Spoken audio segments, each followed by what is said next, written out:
Di tengah bulan suci Ramadan serta masih dalam kondisi pandemi COVID-19, membuat salah satu media di Sumsel menyalurkan bantuan ke warga yang terdampak di 32 Ilir, tepatnya Lorong Ki Gede, Ilir Barat 2. Bantuan berupa sembako tersebut langsung diberikan ke warga yang telah terdata melalui KK.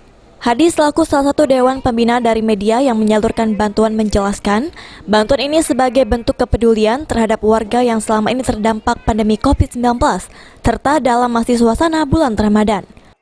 Dalam rangka pembagian bansos untuk masyarakat yang kurang mampu, dari kita Mitrapol dan teman-teman. Ada berapa banyak dan Kurang lebih 130 paket ya. Ini disalurkan kemana, Pak? Disalurkan kepada masyarakat yang kurang mampu. 32 Ilir. 3 kecamatan. 3 kecamatan. Sebanyak 130 paket. Lebih.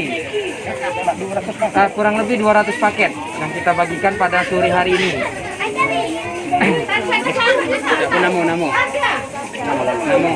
Nama saya dari Septian, dari wakil redaksi Mitrapol bersama dewan kita dan staf-staf jajaran dari Mitrapol.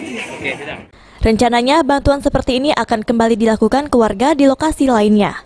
Firman Hidayat, PAL TV.